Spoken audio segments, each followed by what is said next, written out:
Good morning. Good morning, everybody. We're going to cover this because it's incredibly important, and people need to start paying attention for real. I mean, I don't mean to be the person barking out instructions or something, but if you are not aware enough to actually see what is happening right now, I don't know what to tell you. But we're in a pickle, shall we say? Let's go. I don't think we talk enough about how embarrassing Donald Trump is. It is difficult with all the discussion of the criminality and the corruption to fit in how humiliating he is, but he is. Donald Trump is not only trying to break our government, but he's also just trying to break the perception of America, not just at home, but on the world stage, and he certainly furthered that cause during. Yeah, I'd like to remind everybody that he was originally a Democrat. Just want to point that out. He was originally a Democrat because he actually doesn't have a belief system. He only, from what I have observed, the only thing that he's interested in are things that make him personally happy, which is sex related or torturing people. He's a very disturbed person, and somehow he has convinced a lot of lowlifes in our country to back him. His trip to Japan, when not only was Donald Trump an embarrassment in front of our troops, who were literally silent as he ranted, rambled, and just spewed out nonsense, but his handlers had to save him, as our decrepit, cognitively declining president didn't know how or where to walk. It was a complete and total humiliation. We're going to get into it all, but before we do, if I could quickly ask you to leave a like on this video, and if you haven't already and you enjoy our channel, to hit that subscribe button because it goes a long way in supporting our work. Now, before we get into that moment of silence, of disgust from our troops at Trump and his inability to walk, I want to start with one of the more disturbing things he said to troops in Japan, and it was about not being politically correct. This one pair of glasses. Right. And unlike past administrations, we will not be politically correct. You don't mind that, do you? When it comes to defending the United States, we're no longer. I'm unaware of any other president who has toured countries as an invited guest wearing a hat like that. A USA hat right on your head there. And you're doing a tour of Asia right now. I mean, okay. Longer politically correct. We're going to defend our country any way we have to, and that's usually not the politically correct way. From now on, if we're in a war, we're going to win the war. We're going to win it like nobody ever before. You know, we'd go in with. Hey, how about we not get into new wars, right? Like, I mean, wouldn't that be great? Because I kind of remember when you got elected the first time around, you actually bombed a base. You destroyed a military base that was in the Middle East. I'm having recollections of this. And they were given advance notice, so I don't think anybody actually died from that. Like, they left. But you destroyed a base as, like, a show of strength, right? Oh, look at me and my big cock. Blast the hell out of countries. Shouldn't have gone in. By the way, if you don't go in, that's even better. We don't have to go in. Peace through strength. But, you know, we'd go in, we'd win, and then we'd leave. They used to say, to the victor belong the spoils. Well, we'd be the victor, then we'd leave, because we had people that didn't know what the hell they were doing. But we're also very honored to be joined by hundreds of our incredible Japanese partners, and they are incredible. Thank you very much. What Donald Trump is saying here has nothing to do with wokeness that he claims to be going after with Pete Hegseth, with their stupid pyrotechnic show and their new definitions of what it means to be a manly man in the military. It's not even about the cultural bullshit that they spew. Donald Trump wants you to believe that the military is his, that the ICE, the thugs, the cops on the street who Donald Trump has weaponized against our communities, they're instructed by him, that they have no allegiance to the Constitution. They do not have to live up to the oaths that they have taken. No, they just do whatever Donald Trump wants. And that doesn't even need to be written in an order. It can be posted in a bleat. They will fall in line with Trump. It is the reason why Trump has been so parading around the $130 million private donation that a billionaire oligarch gave to the U.S. military, while Donald Trump's shutdown has made it so that military families aren't being paid, that members of our military aren't being paid. And why does Donald Trump want a $130 million private donation to the military? That is illegal, by the way, because our military can't take funds that aren't appropriated by Congress, because that's the way our government works. Because Donald Trump wants to blow people up in international waters. He wants to sick his thugs on you without any accountability. And not just without any accountability from Congress, without any public perception that this is wrong or that this shouldn't be happening. We have already been. Yeah, seriously. And let's be real. Trump is a very disturbed individual that the lowest of the low keep electing into office, right? He's creating serious divisions in America currently. But let's not forget that when George W. Bush was in office, that he was trying to terrify the fuck out of us with the alerts, the terrorist alerts of we're at a high risk today, and like your place of employment could potentially be bombed today. And that was because he wasn't actually running government. It was Dick Cheney, right? We might have a similar situation going on right now where it's not actually Donald Trump, but he's so fucking stupid and loud and in decline and probably going through the same thing as Reagan when Reagan was saying, I don't recall. It was because he had the onset of Alzheimer's.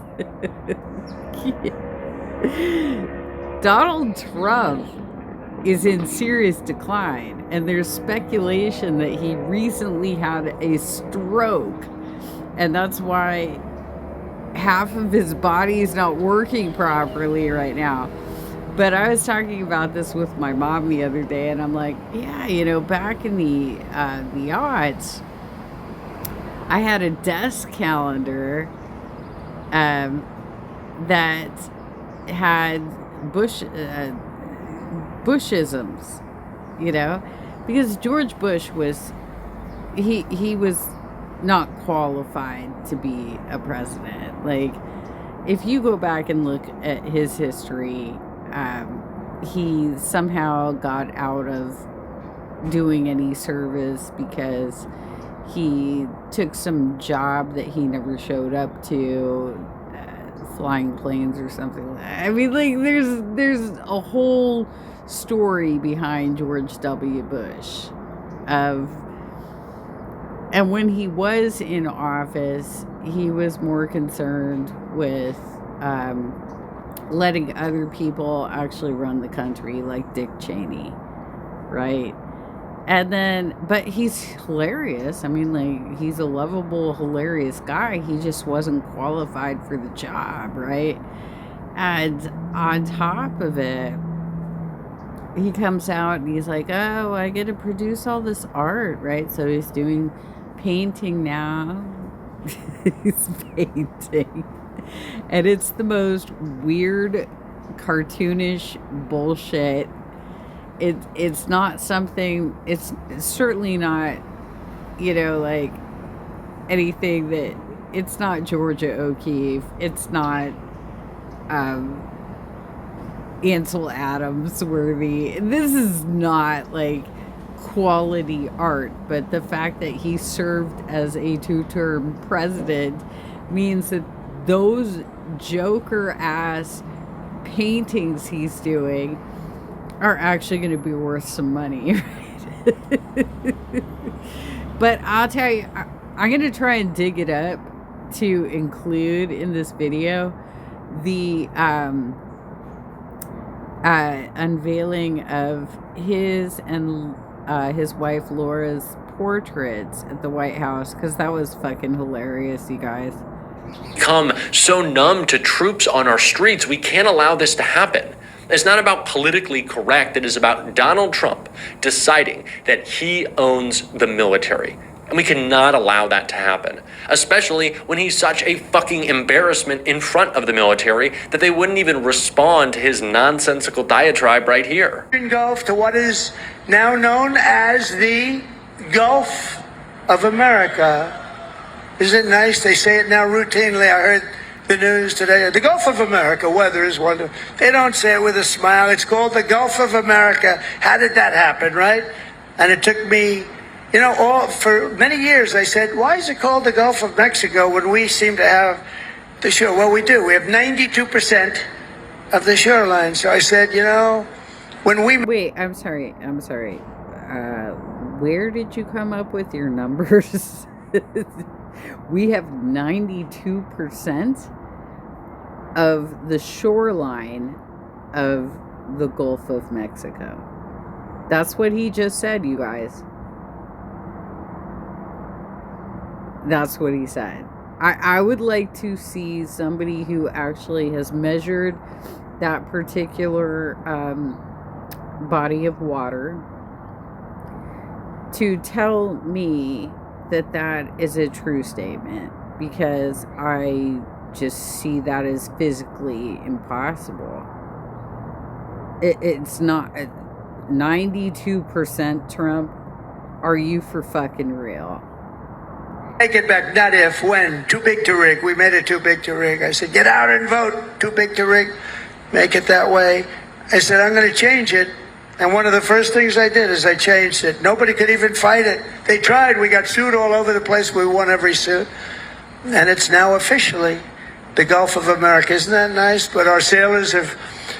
No, it's not. Nobody else in the world recognizes it like that. And half of this nation doesn't recognize it like that either. You just fucking, well, if I say it, it's gotta be true, right? Oh my God, why are there so many sick people in leadership roles? It's so scary, you guys. Written honor, greatness, and triumph into the pages of history. What you're doing is incredible, and it's an incredible time for our country. On gun decks and flight decks and torpedo rooms and cockpits, the men and women of the Navy have poured out their blood and sweat and tears to defend the land. Really? We're doing Gulf of America talk again? Is this how boring and embarrassing and sad this administration has gotten? Really, Trump's only job in the White House is to bleat, eat hamburgers and remodel shit to make it look worse. Stephen Miller and Russ Vaught are running the show. Sure, Donald Trump is the one in charge of spewing the evil bile, but what has he actually done? What has been accomplished by this administration? Donald Trump is the first president in history to leave the country during a government shutdown because he is so out of touch, not only with what's happening in this country, but what's happening in his own government. He just doesn't really seem to care. And talk about out of touch. Donald Trump isn't in touch with reality. It's the reason that he's bringing up the Gulf of America, that he's slurring his words, and why the Prime Minister of Japan had to walk Donald Trump around, as we can see, direct him where to go. Because our president is so confused, he is so out of touch, he is so just escaped from reality, he doesn't know what he's doing. And if that was Joe Biden, it would have been headline news. And the only people are talking about it on YouTube right now. The only people talking about Donald Trump's cognitive decline are Oh yeah, I mean, like it's absolutely crazy that network television and cable TV can't actually cover the basic facts of what's happening to our country and to our global relations. I mean, what the fuck is going on with you guys trying to pull this? Well, it's probably fine. Is it? Is it probably fine? Are you for real? You're American companies, right? Like, you realize that the people will rise up. Yes, we will. And we have. And you could shit on us all you want, but it's just going to get louder and louder from the people because we're sick of this bullshit. Are you kidding me? Start reporting the actual truth. Because why do we need to go to YouTube to find out what's happening? On YouTube or on Substack. It's The Bulwark. It's Zateo. It's Midas Touch. It's Crooked Media. It's Brian Tyler Cohen. It is nobody in the corporate-owned media talking about the fact that Donald Trump right now is in deep cognitive decline as he becomes more powerful, taking every bit of authority from the institutions in our government, making Mike Johnson and John Thune his little cucks who pass over the power of the purse. He's allowing oligarchs to buy up the media. He's directing them to buy up the media so they won't criticize him. At the same time as other billionaires are buying up the military. The military is being paid by a private citizen cozying up to Donald Trump. Jesus that is Christ. Dystopian type shit. Donald Trump has the military being paid by his buddy, by a campaign donor. They wrote him a check. And so now, I wish I knew this trick before I... when things get tough, who are they looking to? It's not Congress. It's not the authority of our Constitution. It is to Donald Trump's private funded military. Donald Trump's military. That's what he wants the perception to be. And then I want to talk about the media element of this too. How no one is pointing out the fact that this guy is in deep decline. Very few outlets are. It's not surprising. Twitter is owned by Elon Musk, who's the richest man in the world. The second richest man in the world, Larry Ellison, whose son, who's his just little Nepo baby extension, was the guy who did the deal with Skydance Media, Paramount Plus.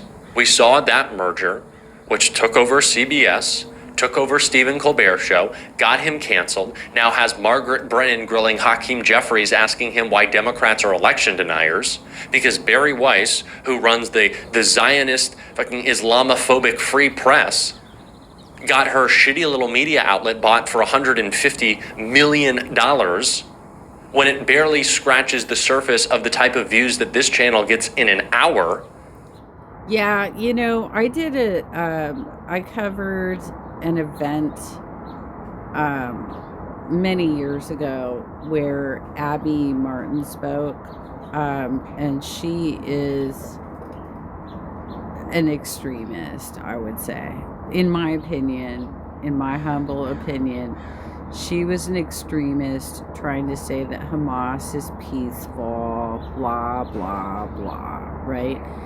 So I covered this. I put it on one of my Facebook pages where I cover that type of information. I've been much less active in the last couple of years while I've been going through my own physical decline due to complex regional pain syndrome. But basically, I left the event because I was like, holy shit, what is she saying? I feel like there might be like FBI agents in the room watching this. Like, this is crazy as fuck, you know? You have to be super careful about the information that you take in, because it could end up with you getting targeted for real. Like, once I posted the videos that I took from that event, my page ended up getting attacked by basically people that were connected to whatever that organization is, IPAC, I think, or it's like an Israel-based organization that tries to control the narrative in America about what's going on with Israel. And let's be real, I mean, they're not above criticism either. They also have a fascist leader. So there's problems everywhere, you guys. It's not just like one place. It's not one organization. There are evil forces all over the place. And so you have to be super careful about like what you cover, how you cover it, and how you handle the backlash. They get in a week, and yet they're worth 150 mil. So I guess I should be cashing in here. It's crazy. And so Larry Ellison, the second richest man in the world, Wow. he owns all of that. But now he wants to buy Warner Brothers so we can have access to that media library, CNN, HBO. He's in talks, not in talks. He's about to buy TikTok alongside the Murdochs. And then who's the next richest guy in the world? Zuckerberg. He owns Facebook, WhatsApp, Instagram, increasing control in the AI race. And then who's next up after that? Jeff Bezos. He owns the Washington Post, which is trying to poach more conservative media figures. Jeff Bezos doesn't just only own the Washington Post. There are 2 companies that provide cloud services that are government approved, right? One of them is Amazon, Jeff Bezos, and the other one is Microsoft, okay? And when there were attacks on our information leading up to the 2016 election, such as WikiLeaks getting a hold of all of those emails, they came out of the cloud, and they used a company called CrowdStrike to investigate the situation, and they were reporting misinformation too, because they kept saying that they inspected all of the hard drives and all of the servers and so on and so forth. What they did not say is that 90% of the data at the DNC was actually stored in the cloud, in Azure, Microsoft Azure. And you have redundant systems. When you're dealing with IT, you have redundant systems. Like, for instance, the 2 top hard drive companies are Western Digital and Seagate. So you're going to have both of them as suppliers, because if somebody has a problem, if one of the companies has a problem with actual supply chain issues, then you can go to your other vendor to get hard drives from them, right? So I have a lot of experience, you guys. You should check out my resume. I have a lot of experience in this area. The fact being is that Obama actually had a policy where he wanted to move a lot of stuff into cloud services. And I'm sure he had good intentions when doing that. But I don't think he realized how that could be breached.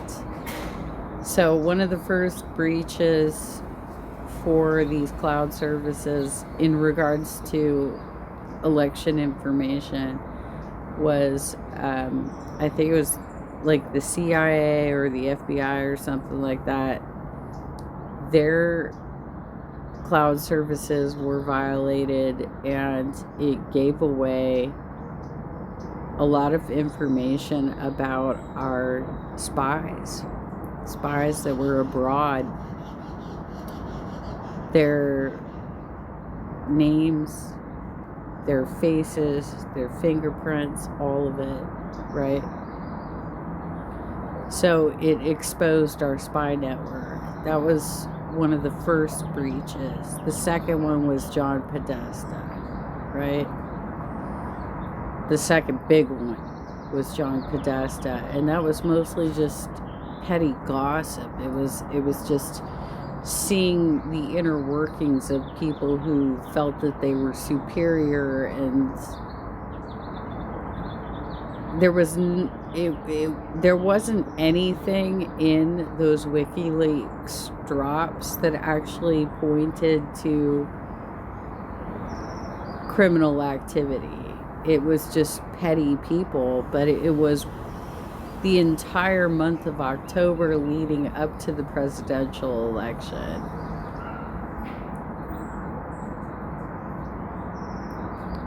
I mean, oh my God. People have such short memories of what has happened.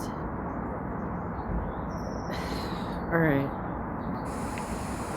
So that the paper can be even more subservient to Donald Trump, because although the boycotts are important, and I encourage you to cancel your subscription to the Washington Post, Jeff Bezos doesn't care if it operates at a loss. That's what's so scary, is that there's no accountability for these media outlets if they are run by billionaires. Because if Jeff Bezos loses $100 million a year from the Washington Post, and then that's an outlandish number, but if that's the number he has to lose to appease Donald Trump, he's fine with it. He doesn't care, because he's making that on the back end.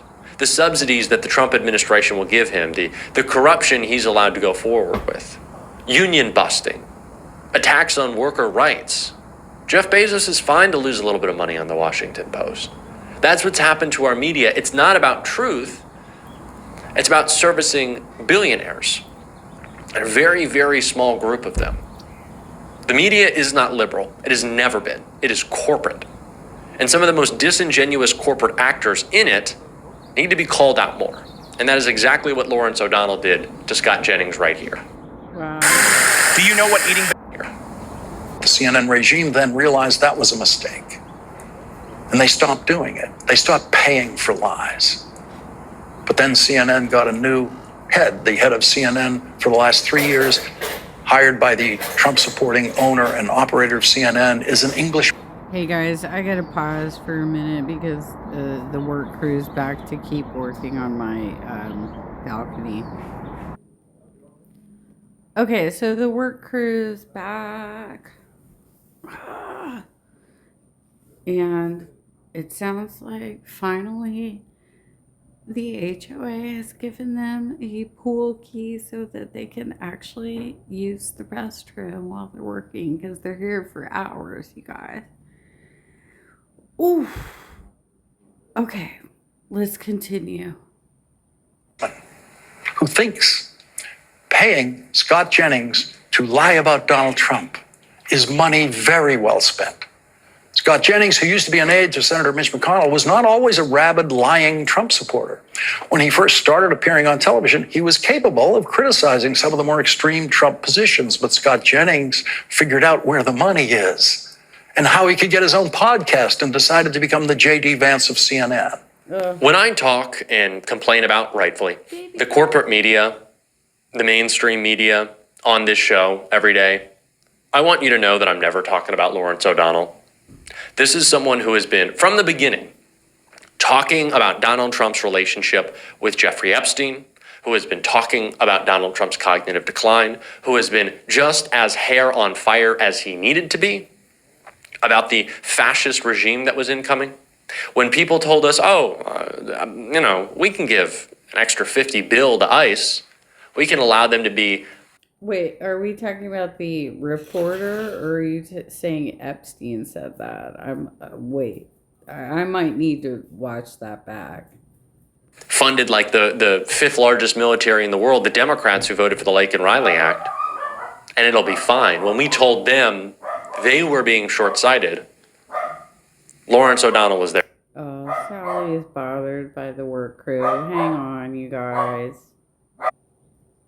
Okay, you guys. Sally has calmed down a little bit. Haven't you, baby girl? Yes, you have. All right, so we're gonna. I think I got my point across with the other video. There's a little bit left. I'm gonna give you the link in my description, so if you want to watch the whole thing, you can. But let's take a look at this presentation of the portraits, shall we? Good afternoon. I'm Fred Ryan, Chairman of the Board of the White House Historical Association. The association is honored to be part of today's historic ceremony and to have played a role in arranging for the magnificent portraits that are about to be unveiled. The White House Historical Association was founded 50 years ago by First Lady Jacqueline Kennedy with two specific missions. The first is to educate and inform the public about the history of the White House and the distinguished group of Americans that have inhabited it.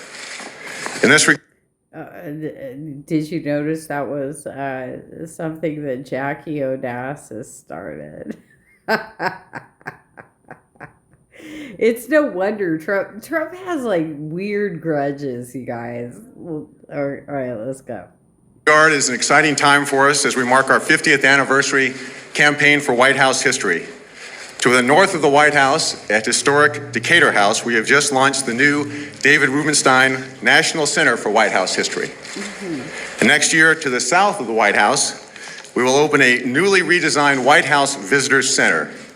It will give the millions of visitors to Washington each year a chance to gain a broader understanding of life in the White House. If we can just acquire something on the east and west, we'll have the place surrounded. Well, you got the ballroom coming in, so there's that. The other mission of the association is to provide funds to preserve the White House public rooms and enhance its incomparable collection of decorative and fine arts. Over the 5 decades and 10 presidents since our founding, the association is proud to have provided nearly $40 million in financial support for refurbishing and making important acquisitions for the White House. Through the portraits of our presidents and first ladies, it's a wonderful tradition that here in America's house, our country honors those who have honored us. Okay. The tradition began with the acquisition of George Washington's portrait in 1800. It was purchased by the United States government. It was viewed as such an important national treasure, it was the object of Dolly Madison's greatest concerns when the British burned the White House in 1814. The White House Historic... Oh, yes. I'm sorry, Midas touch, but those trees could not possibly be as old as you claim, but okay. Association has been privileged to commission the official portrait of every president and first lady over the last 50 years and to acquire historical portraits of those who were previously missing from the White House collection. In our digital world, where so many images are mere flashes on a screen, these enduring portraits of great Americans by acclaimed artists are lasting tributes to our presidents and first ladies and will forever be part of the White House collection. Today, the portraits of President George W. Bush and First Lady Laura Bush will be added to this unique collection of those who have occupied this house and served our nation with distinction. And to those great presidential portrait artists whose works here include Gilbert Stuart, John Singer Sargent, and Aaron Schickler, we now add John Howard Sandon. So today's event may once again prompt one of those great debates that's taken place often within the White House. Strong arguments will be made on both sides. It's not a debate over issues or between parties. It's a debate as to whether the portrait actually looks like the President and First Lady. And we will soon find that out. It is now my distinct pleasure to introduce the President of the United States.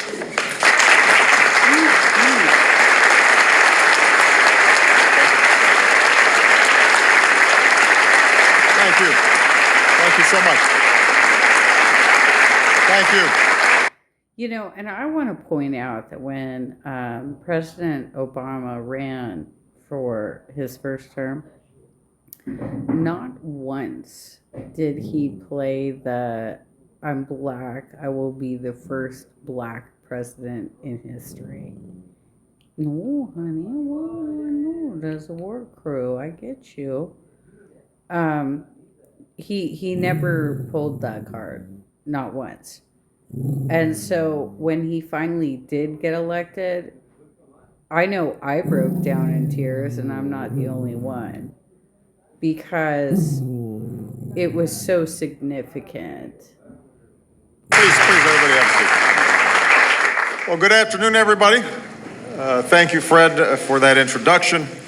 To President George H.W. Bush and Barbara, to all the members of the Bush family who are here, it is a great privilege to have you here today. And to President and Mrs. Bush, welcome back to the house that you called home for 8 years. The White House is many things at once. It's a working office, it's a living museum, it's an enduring symbol of our democracy. But at the end of the day, when the visitors go home and the lights go down, a few of us are blessed with the tremendous honor to actually live here. I think it's fair to say that every president is acutely aware that we are just temporary residents. We're renters. Oh, I think you spoke too soon, Obama. You spoke a little too soon on that one. Here. We're charged with the upkeep until our lease runs out. But we also leave a piece of ourselves in this place. And today, with the unveiling of the portraits next to me, President and Mrs. Bush will take their place alongside men and women who built this country and those who worked to perfect it. It's been said that no one can ever truly understand what it's like being president until they sit behind that desk and feel the weight and responsibility for the first time. And that is true. After 3.5 years in office and much more gray hair, I have a deeper understanding of the challenges faced by the presidents who came before me, including my immediate predecessor, President Bush. In this job, no decision that reaches your desk is easy. No choice you make is without costs. No matter how hard you try, you're not going to make everybody happy. I think that's something President Bush and I both learned pretty quickly. And that's why from time to time, those of us who've had the privilege to hold this office find ourselves turning to the only people on earth who know the feeling.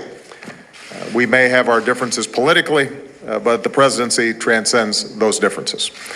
We all love this country. We all want America to succeed. We all believe that when it comes to moving this country forward, we have an obligation to pull together. And we all follow the humble, heroic example of our first president, George Washington, who knew that a true test of patriotism is the willingness to freely and graciously pass the reins of power on to somebody else. That's certainly been true of President Bush. The months before I took the oath of office were a chaotic time. We knew our economy was in trouble, our fellow Americans were in pain, but we wouldn't know until later just how breathtaking the financial crisis had been. And still, over those 2.5 months, in the midst of that crisis, President Bush, his cabinet, his staff, many of you who are here today, went out of your ways. George, you went out of your way to make sure that the transition to a new administration was as seamless as possible. President Bush understood that rescuing our economy was not just a Democratic or Republican issue. It was an American priority. Yeah, and when Trump lost in 2020, he basically encouraged his rabid followers to break windows and enter Congress with armed. And I mean, if you've ever seen the footage that they showed about what happened on Jan 6, you would understand that those people should be locked up. And they were all pardoned. Thanks a lot for that, Trump. Always be grateful for that. The same is true for our national security. None of us will ever forget where we were on that terrible September day when our country was attacked. All of us will always remember the image of President Bush standing on that pile of rubble, bullhorn in hand, conveying extraordinary strength and resolve to the American people, but also representing the strength and resolve of the American people. And last year, when we delivered justice to Osama bin Laden, I made it clear that our success was due to many people in many organizations working together over many years across 2 administrations. That's why my first call, once American forces were safely out of harm's way, was to President Bush, because protecting our country is neither the work of one person nor the task of one period of time. It's an ongoing obligation that we all share. Yes. Finally, on a personal note, Michelle and I are grateful to the entire Bush family for their guidance and their example during our own transition. George, I will always remember the gathering you hosted for all the living former presidents before I took office, your kind words of encouragement. Plus, you also left me a really good TV sports package.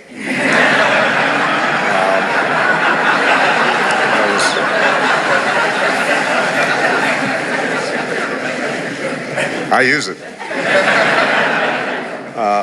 Laura, you reminded us that the most rewarding thing about living in this house isn't the title or the power, but the chance to shine a spotlight on the issues that matter most. And the fact that you and George raised 2 smart, beautiful daughters, first as girls visiting their grandparents, and then as teenagers preparing to head out into the world, that obviously gives Michelle and I tremendous hope as we try to do the right thing by our own daughters in this slightly odd atmosphere that we've created. Jenna and Barbara, we will never forget the advice you gave Sasha and Malia as they began their lives in Washington. They told them to surround themselves with loyal friends, never stop doing what they love, to slide down the banisters occasionally, to play sardines on the lawn, to meet new people and try new things, and to try to absorb everything and enjoy all of it. And I can tell you that Malia and Sasha took that advice to heart. It really meant a lot to them. One of the greatest strengths of our democracy is our ability to peacefully and routinely go through transitions of power. It speaks to the fact that we've always had leaders who believe in America and everything it stands for above all else. Leaders and their families who are willing to devote their lives to the country that they love. Yeah, I would agree with that wholeheartedly. And so the idea that we have twice now elected a fascist who has no intention of a peaceful transition of power because he's facing a comeuppance, right? He was involved in some of the lowest possible, dirtiest shit that he could have done in life. And it's catching up with him. And on top of it, he's in cognitive decline, right? Dude, I think had a stroke. Half of his body doesn't seem to be working right now, you guys. And that's super bizarre because generally how they treat stroke victims today is that if you get oxygen treatment within the first hour, then you can pretty much recover entirely. As long as it's not like a really bad stroke, right? But if you wait, you will have permanent damage. And my guess is the dude is so obstinate. He's so stubborn that he probably didn't want to go to the hospital right away. This is what we'll think about every time we pass these portraits, just as millions of other visitors will do in the decades and perhaps even the centuries to come. I want to thank John Howard Sandin, the artist behind these beautiful works, for his efforts.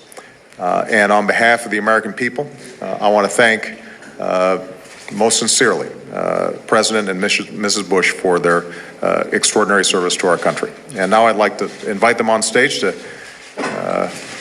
take part in the presentation.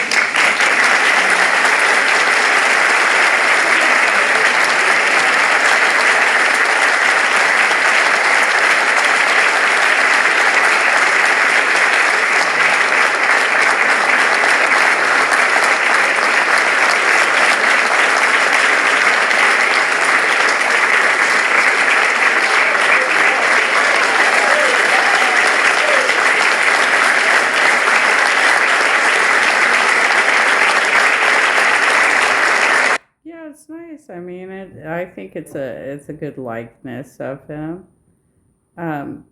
What I think is more significant about this particular event that happened is that it shows that you can have political differences with people and still be able to enjoy their senses of humor, be able to have a conversation with them, be able to debate topics civilly. And we're no longer there. That's not where we are anymore. I know this as a political activist who gets regularly terrorized in my own house. And I haven't even been all that involved in the last 2.5 years, but I still have people harassing me.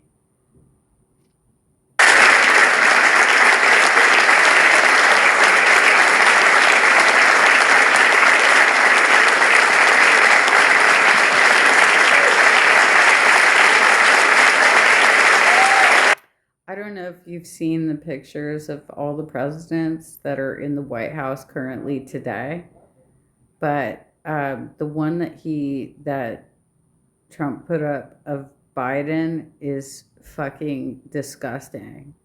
It is so childish what he did.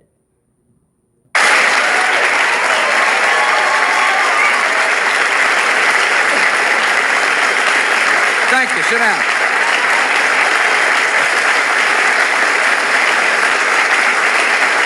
Sit down. Sit.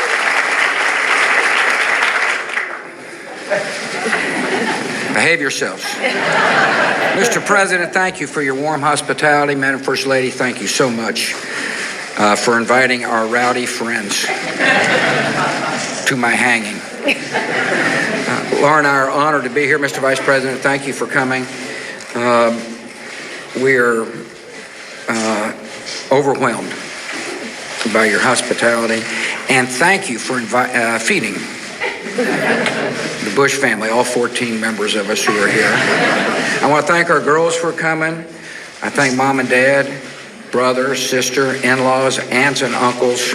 I appreciate you taking your time. I know you are as excited as Laura and me to be able to come back here, and particularly thank the people who helped make this house a home for us for 8 years, the White House staff. I want to thank Fred Ryan and the White House Historical Association and Bill Allman, the White House curator. I am pleased that my portrait brings an interesting symmetry to the White House collection. It now starts and ends with a George W.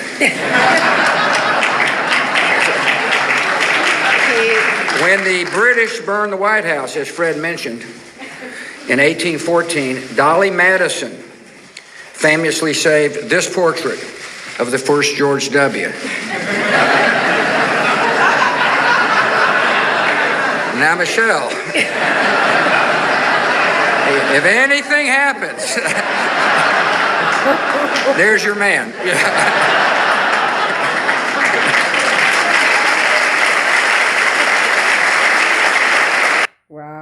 about predicting the future. Holy shit.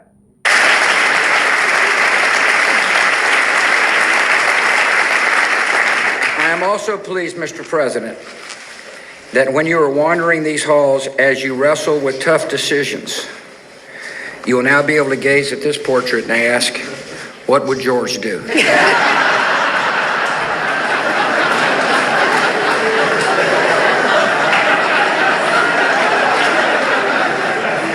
I am honored to be hanging near a man who gave me the greatest gift possible, unconditional love, and that would be number 41.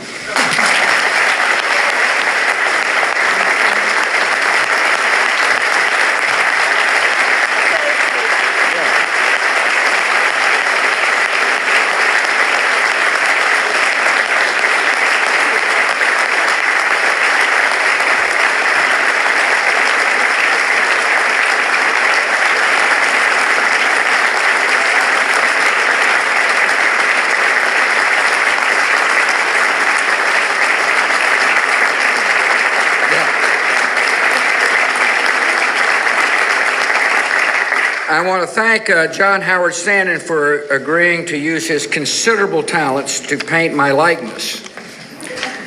You've done a fine job with a challenging subject. In the portrait, there's a painting by W.H.D. Kerner called A Charge to Keep. It hung in the Oval Office for 8 years of my presidency. I asked John to include it because it reminds me of the wonderful people with whom I was privileged to serve. Whether they served in the cabinet or on the presidential staff, these men and women, many of whom are here, worked hard and served with honor. We had a charge to keep, and we kept the charge. It is my privilege to introduce the greatest First Lady ever. Sorry, Mom.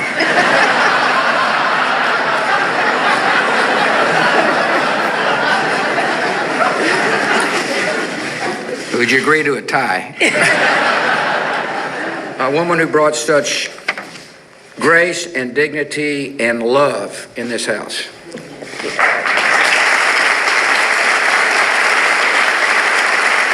Thank you all. Thanks, everybody. Thanks, everybody. Thank you all. Thanks, everyone. Thank you all.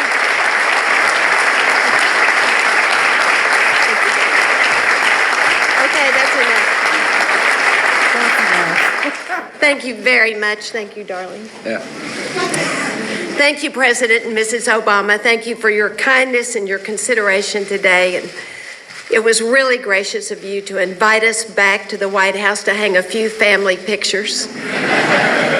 And I'm sure you know nothing makes a house a home like having portraits of its former occupants staring down at you from the walls.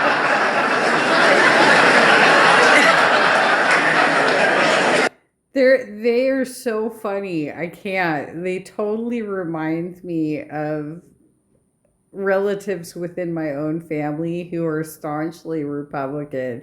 They are so hilarious. I can't, you guys.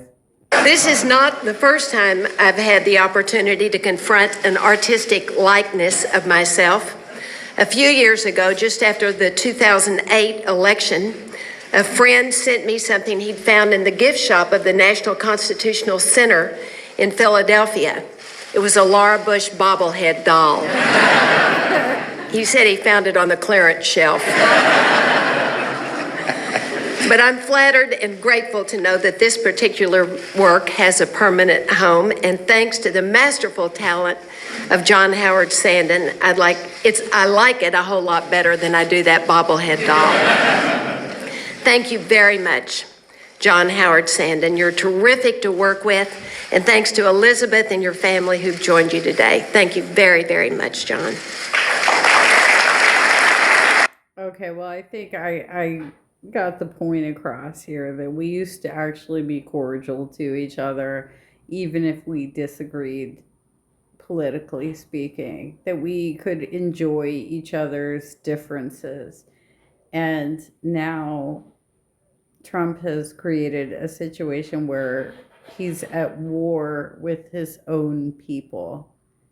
he's trying to violate our peace inside our borders. And he's also destroying our relationships abroad. So I think you all get the point at this point. Like, I will give you both links to both of the videos that I covered, but this is where we are, y'all. It's your decision. Dude is, unless there's a health emergency, dude is going to be in office for 4 years. That's what you signed us up to.